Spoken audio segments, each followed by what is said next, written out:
Assalamualaikum warahmatullahi wabarakatuh. Selamat siang teman-teman. Waalaikumsalam, siang Ibu. Oke, sebelum kita mulai proses konseling hari ini, kita berdoa dulu ya. Berdoa dipersilahkan. Amin. Oke, terima kasih. Ibu senang sekali hari ini bisa ketemu teman-teman semuanya. Lengkap ya, ini berenam. Oke, dan saya sangat mengapresiasi semangat serta ketempunan teman-teman untuk datang dan tertib mematuhi peraturan-peraturan yang kemarin kita sudah sepakati ya. Oke. Baik teman-teman, pertemuan minggu lalu kita sudah banyak mendiskusikan berbagai hal ya. Yang pertama, teman-teman sudah menyampaikan apa yang melatar belakangi permasalahan teman-teman. Lalu kedua, teman-teman juga sudah mulai menemukan tuh apa saja pikiran-pikiran irasional yang teman-teman miliki. Yang ketiga, teman-teman juga sudah membagikan tentang apa aja sih dampak dari pikiran-pikiran irasional itu di kehidupan teman-teman sehari-hari. Nah, saat ini di pertemuan kali ini kita akan fokus untuk menggali pikiran-pikiran irasional milik teman-teman sehingga harapannya pikiran irasional tadi dapat kita ganti menjadi pikiran yang lebih rasional. Nah, setelah teman-teman memiliki pikiran yang lebih rasional, nanti teman-teman akan lebih produktif lagi perilakunya. Begitu. Dapat dipahami teman-teman? Oke, nanti sama aturannya, teman-teman bisa saling berbagi, nanti teman-teman menanggapi, sama seperti minggu lalu ya. Oke, kalau begitu mau mulai dari siapa ini? Permisi Ibu dan teman-teman, apakah boleh dimulai dari saya terlebih dahulu? Oke, boleh. Silahkan Mesya. Jadi gini Bu, saya itu merasa cemas dengan penerimaan orang-orang di luar sana. Karena ini kan berhubungan dengan beredarnya cerita fitnah yang saya ceritakan di sesi sebelumnya. Di pikiran saya Bu, mantan saya itu harus lebih menderita daripada saya Bu, yang udah terlanjur jelek namanya. Kamu yakin Mesya? Apakah upaya membalas perbuatan mantan itu merupakan suatu keharusan? Iya dong Bu, mantan pacar saya dan mantan sahabat saya juga harus merasakan apa yang saya rasakan. Saya juga mau nama mereka jelek seperti saya. Oke, apa yang terjadi jika Mesya tidak membalas perbuatan mantan? Ya tentunya saya akan terus dianggap hina oleh orang-orang di sekitar saya. Dan saya serasa jadi pihak yang disalahkan terus, dicap sebagai pelakor, makan teman sendiri, dan berbagai fitnah lainnya yang tentunya membuat saya nggak nyaman. Saya takut loh Bu kalau keluar dari kelas hanya untuk sekadar pergi ke kantin. Oke, baik Mesya. Ibu paham apa yang Mesya rasakan, pasti peristiwa itu tidak mudah ya, dan membuat Mesya tidak nyaman.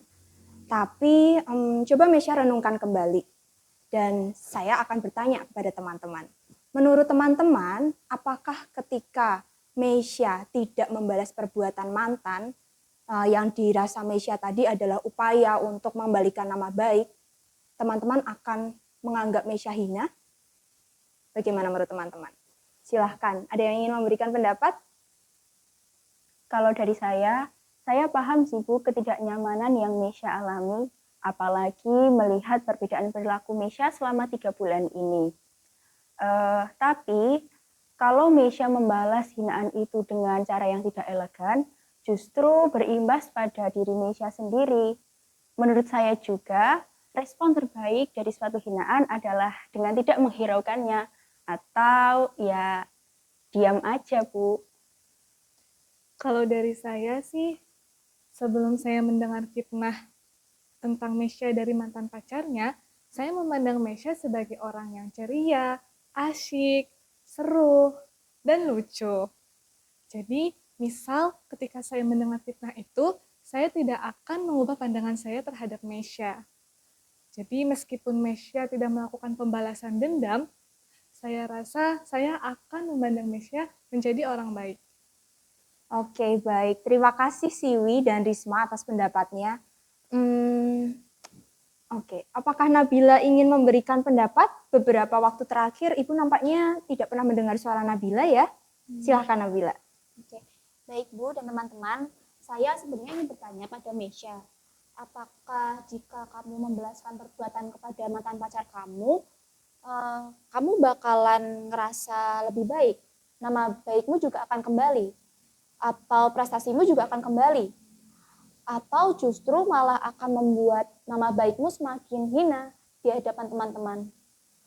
Oke, saya coba menyimpulkan pertanyaan Nabila ya teman-teman. Jadi Nabila tadi bertanya, apakah upaya yang Meisya lakukan akan mendekatkan Meisya pada tujuan yang ingin Meisya capai? Ya, gimana ya? Aku mikirin yang sama sih kayak Siwi. Kalau misalnya kamu ngelakuin balasan dendam sama mantan kamu, apakah perbuatan kamu itu nggak bakalan bikin perilakumu semakin buruk? Apakah nanti bukannya itu malah bikin nama baik kamu semakin buruk ya di hadapan teman-teman? Aku dulu juga pernah mergokin pacarku selingkuh sama sahabatku sendiri lagi. Bukannya cuma sama satu perempuan aja, sama banyak perempuan dan mereka semua tuh aku kenal.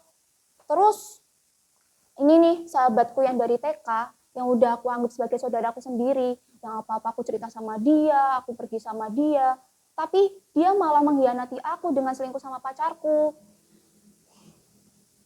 Aku ngerasa hancur banget digituin sama pacarku. Tapi dia tuh justru nyalain aku. Nyalain aku karena aku anak rumahan, gak gaul, gak bisa diajak main. Terus dia juga malah nyalain orang tuaku karena orang tuaku ngekang aku. Terus apa yang kamu lakukan, Nabila? Karena aku ngerasa dia yang mati sama sakit hati, aku ngelaporin ke kesiswaan. Habis itu, karena sekolahku ini boarding school ya, jadi ada aturan nih buat pergaulan laki-laki sama perempuan. Nah, karena mereka ini pacarannya kan udah di luar batas ya. Aku laporin aja tuh pas si mantan pacarku mau jadi ketua OSIS. Oh iya, aku baru ingat. Nabila kan baru pindah ke sekolah kita sekitar 1 tahun yang lalu. Saat itu pencalonan mantanmu pasti gagal dan didiskualifikasi ya? Oh ya jelas. Tapi mantan pacarku tuh nggak tinggal diem. Dia tuh pakai kekuasaan ayahnya, biar dia tuh nggak kena sanksi di sekolah. Akhirnya ya dia nggak dapet sanksi di sekolah. Tapi karena aku ngerasa nggak puas, jadinya aku bongkar skandal yang lain. Gitu terus sampai ya kita itu dikeluarin dari sekolah. Terus ya udah, nama kami hancur. Pasti waktu itu berat sekali ya Nabila. Apa yang Nabila rasakan sewaktu mantan dikeluarkan dari sekolah dan mendapat hukumannya? Nyesel sih, Bu. Nyesel. Ya, aku nyesel soalnya waktu itu aku nggak ngerasa jadi diri aku sendiri. Aku tuh kayak dibutakan sama dendam gitu. Karena ya gimana lagi ya perlakuan mantan pacarku itu kayak sebel gitu. Aku tuh jadi dendam-dendam terus, jadi kayak lebih serem dari monster. Terus aku juga ngerasa lebih buruk daripada mantan aku karena itu. Nah, karena dendam yang aku lakuin itu banyak banget, aku tuh jadi dijauhin sama temen-temen aku. Loh, bukannya kamu harusnya puas ya habis balas dendam? Ya ada sih rasa puas, tapi cuma sedikit dan sebentar. Tapi gantinya tuh rasa nyesel yang panjang banget. Ya yang aku bayangin di awal aku bakalan dapet rasa puas tuh nggak pernah aku dapetin. Dan akhirnya aku cuma bergelut sama rasa penyesalan yang nggak ada habisnya. Kok kamu ngerasa bersalah, Nabila? Kan mantan kamu yang jahat. Ya aku ngerasa bersalah karena aku nggak bisa ngelakuin hal yang baik yang selama ini diajarin sama orang tua aku. Mereka tuh justru yang paling direpotin karena harus cari sekolahku, harus bolak-balik ke sekolah karena banyak kasus tentang aku. Terus beberapa kali aku juga nyakitin diri sendiri karena aku tuh ngerasa bersalah banget sama diri aku sendiri. Terus aku juga kehilangan sahabat sama teman-teman aku. Ironis kan? Oke, berdasarkan pengalaman yang sudah Nabila alami, apakah Nabila punya saran atau masukan untuk Meisya dan Solik? Silahkan Nabila. Ada Bu, Meisya, jangan dendam ya. Kayak yang udah dikatain Siwi tadi, kadang respon kita itu ya yang paling baik nggak merespon apa-apa. Karena kalau misalnya nih, nanti kita tuh jahatin orang lain, ya nanti mereka bakalan dapet balasannya sendiri dari Tuhan. Terus kita juga nggak akan lega dengan berbuat balas dendam. Baik, sebelumnya terima kasih ya Nabila karena kamu tadi telah bersedia untuk membuka diri dan aku juga mengucapkan terima kasih karena atas masukanmu membuatku jadi berpikir lebih panjang lagi. Iya, makasih ya Nat. Yang awalnya aku berniat buat balas dendam, gara-gara kamu ngomong kayak gitu, aku kayaknya nggak jadi deh. Baik, dari diskusi kita tadi, Meisya semula menilai dirinya harus nih melakukan balas dendam kepada mantan sahabat dan mantannya. Nah, pikiran itu muncul dari diri Meisya sendiri kan sebetulnya, dan itu merupakan pikiran yang irasional. Nah, padahal siapa yang mengharuskan? Tidak ada yang mengharuskan. Nah, yang teman-teman harus sadari, sebetulnya pikiran itu berdampak pada perasaan kita, saling berkaitan. Nanti akan tercermin dalam perilaku kita. Nah, maka dari itu bayangkan ketika kita memiliki pikiran yang salah atau irasional, apa dampaknya terhadap perilaku kita? Kita akan mengambil tindakan yang salah, Bu. Betul sekali Yusuf. Bayangkan ketika kita melakukan balas dendam, seperti yang muncul di pikiran Meisya tadi. Kalau nanti kejadiannya seperti yang dialami Nabila, lalu bagaimana? Bukankah kita sendiri yang merugi? Nah, padahal ketika kita juga mendengarkan pendapat teman-teman tadi, tidak ada yang menganggap Meisya hina, betul kan? Baik Bu, jika begitu apakah artinya saya tidak perlu untuk mengembalikan nama baik saya? Menurutku Mei, antara kamu membalas dendam sama kamu mengembalikan nama baik itu dua hal yang berbeda. Kamu bisa kok mengembalikan nama baik tanpa harus balas dendam. Betul itu, saya nggak memandang Meisya sebagai manusia yang hina kok meskipun nggak balas dendam. Toh, nama baik itu ditentukan sama perilakunya Meisya. Justru saya salut loh sama Meisya dengan cara pandangnya yang memandang dirinya sendiri itu sangat berharga hingga nggak mau diduain. Beda sama saya dulu. Saya dulu berpikir kalau nggak apa-apa saya lebih sayang dan nggak apa-apa kalau saya harus berjuang sendiri. Yang penting mah dia sama saya. Kalau dia nggak sama saya, dunia rasanya hancur. Ibaratnya saya ini rela berjalan meskipun kaki saya cuma satu. Betul sekali. Nama baik memang ditentukan dari bagaimana kita berperilaku. Dan jangan lupa teman-teman, kita tidak bisa mengontrol orang lain untuk memandang diri kita sempurna. Semua kita pasti pernah kan melakukan kesalahan, dan itulah mengapa kita disebut manusia. Nah, berkaitan dengan Yusuf tadi, bagaimana Yusuf perasaannya ketika berjalan dengan satu kaki? Bagaimana rasanya mencintai seorang diri dan berjuang sendirian? Rasanya capek sih, Bu. Selama ini saya nggak sadar kalau saya ini berusaha buat menahan rasa capek saya. Ya, karena dia pacar pertama saya, ya saya tuh nganggep kalau dia ini satu-satunya manusia yang sayang sama saya dan satu-satunya manusia yang tertarik sama saya. Sampai-sampai saya ini menjaga banget dia dan bahkan mau atau rela berkorban buat ngorbani diri saya sendiri dengan harapan dia mau bersama sama saya terus-terusan. Oke. Yusuf merasa hanya pacarnya yang sayang sama dia. Hanya pacarnya seorang itu ya. Lalu bagaimana dengan orang tua, keluarga, kakak, teman-teman, dan kita semua yang ada di sini? Gimana menurut Yusuf? Oh iya Bu, kakaknya Yusuf tuh juga baik banget. Sering raktir kita. Terus pas kerja kelompok di rumahnya Yusuf itu, orang tuanya baik, kelihatan sayang sama perhatian juga kok sama Yusuf. Oh iya teman-teman, ingat nggak waktu Yusuf kecelakaan? Adiknya sampai nangis-nangis lihat Yusuf yang berdarah kayak gitu. Terus bapaknya juga keliling rumah sakit, bolak-balik ke PMI, nelponin teman-temannya buat nyari donor darah buat Yusuf. Ibunya juga sayang banget sama Yusuf waktu ngejagain sama ngerawat di rumah sakit. Iya juga ya, ternyata banyak orang-orang yang sayang sama aku.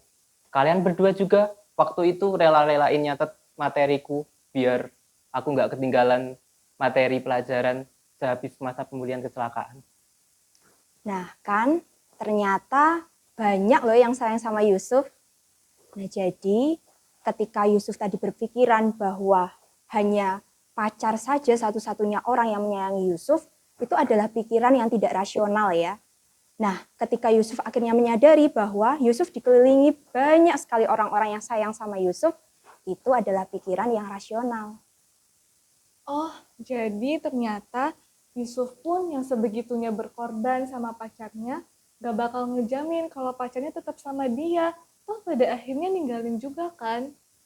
Aku jadi mikir, berarti kalaupun aku ngerubah diri aku jadi gaul, stylish, terus asyik, ngehits, dan lain sebagainya, itu pun gak bakal ngejamin Bobby tetap sama aku kan, Bu?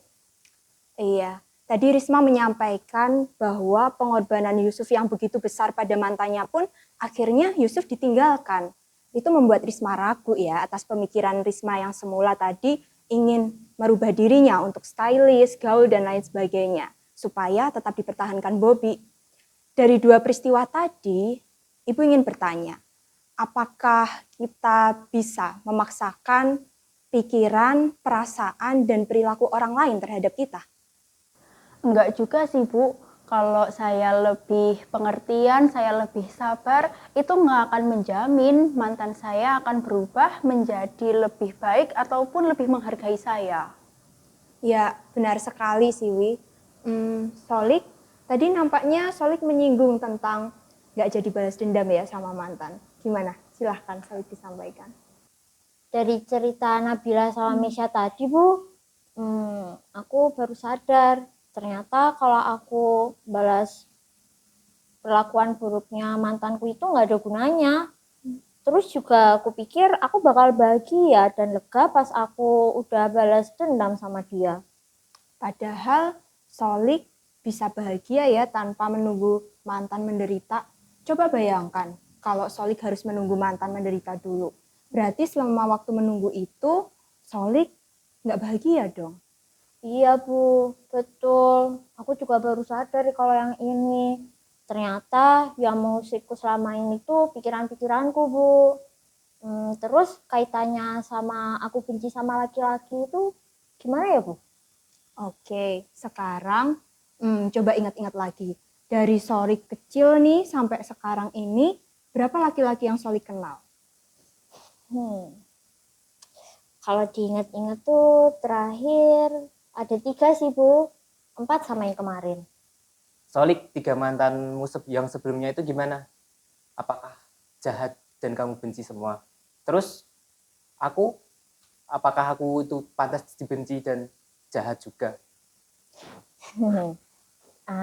Enggak sih Cuk, jadi tuh sebenarnya mereka tuh baik.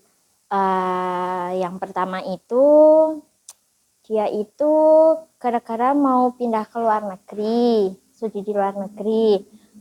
Terus yang kedua itu gara-gara aku mau studi. Terus yang ketiga gara-gara kita beda agama. Sebenarnya mereka semua baik sih, Cuk. Kalau kamu sih enggak, aku enggak benci kok. Kan kamu paling ngerti moodku. Ya, faktanya memang ada laki-laki yang baik, ada laki-laki yang tidak baik.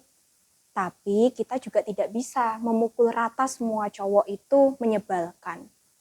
Terhadap perasaan Solik yang kecewa pasca ditinggalkan, Ibu bisa memahami bahwa itu sangatlah tidak nyaman. Kalau Ibu ada di posisi Solik, pasti Ibu juga akan kecewa. Tapi kita perlu mengelola pikiran kita supaya tidak terlalu emosional. Mungkin itu ya sebabnya Ibu Guru meminta kita untuk mengubah persepsi kita dan berpikir rasional. Karena saya pun tidak akan merasa frustasi jika tidak ada yang melirik saya, karena itu semua di luar kendali saya. Dan dengan berpikir rasional, kita bakal lebih tertata.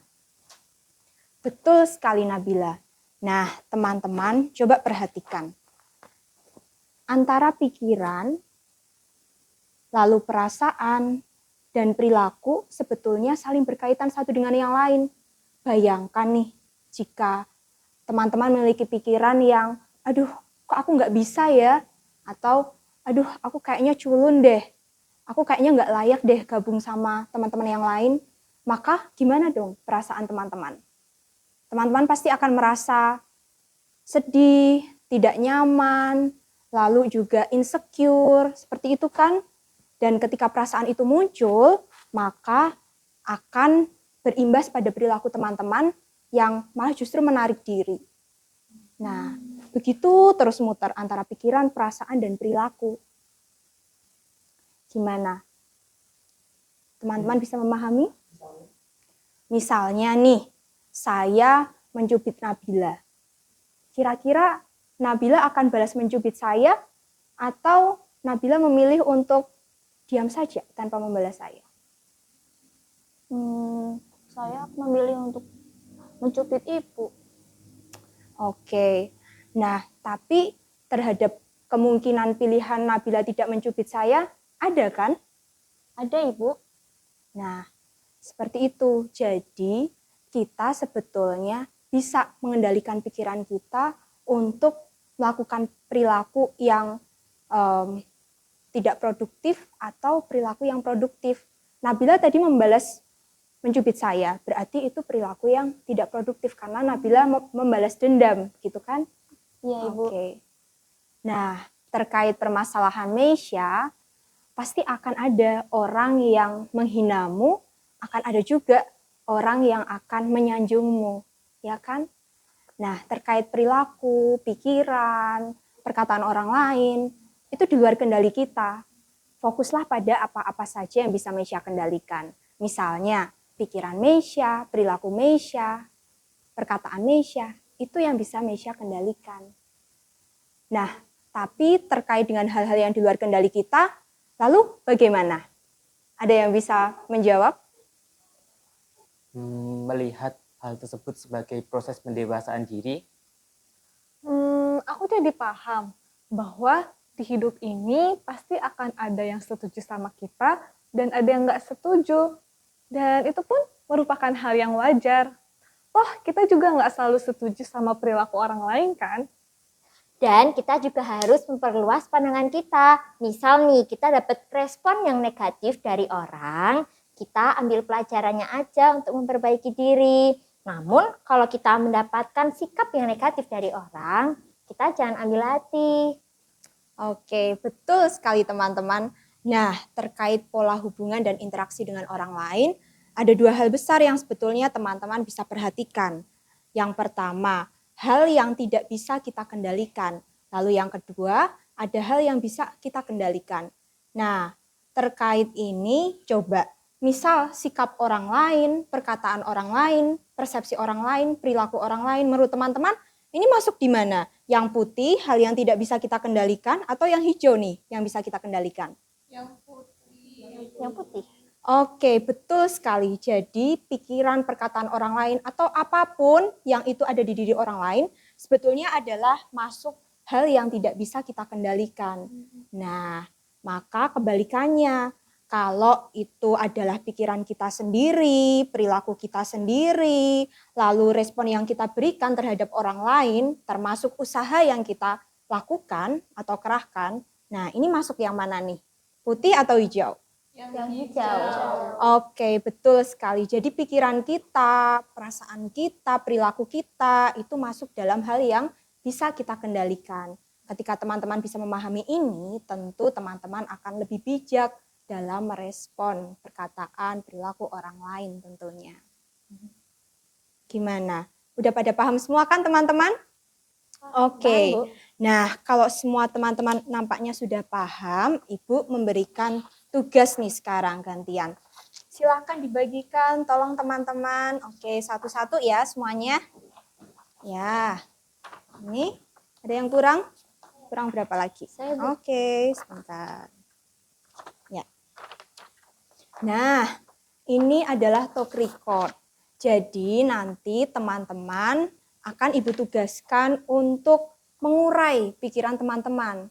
Nah, pasti ketika teman-teman dapat situasi atau mengalami sesuatu hal yang membuat teman-teman tadi ini langsung berpikiran macam-macam, pikirannya rumit, ruwet di kepala, nah itu menimbulkan perasaan yang tidak nyaman tadi kan yang kita bahas segitiga tadi. Nah, lalu akhirnya perilakunya tidak efektif.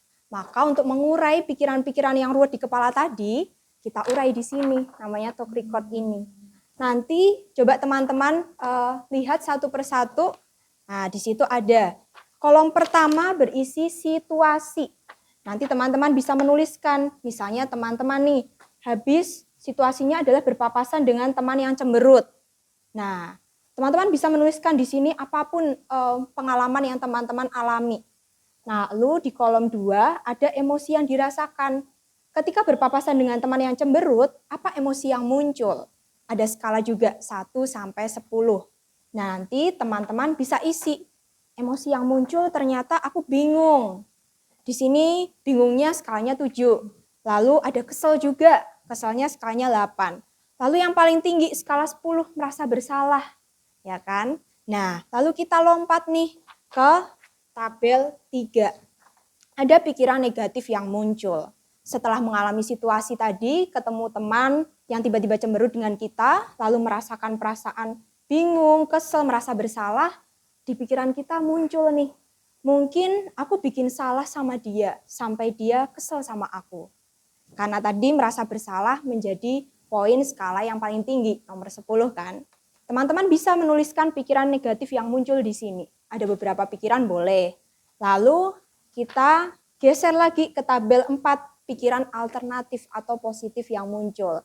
Nah, ini sebagai kuncinya. Kadang-kadang teman-teman hanya fokus di tabel 1, 2, 3 tadi. Situasinya apa, emosi yang dirasakan apa, lalu pikiran negatif apa. Muter-muter terus itu aja di kepala ya.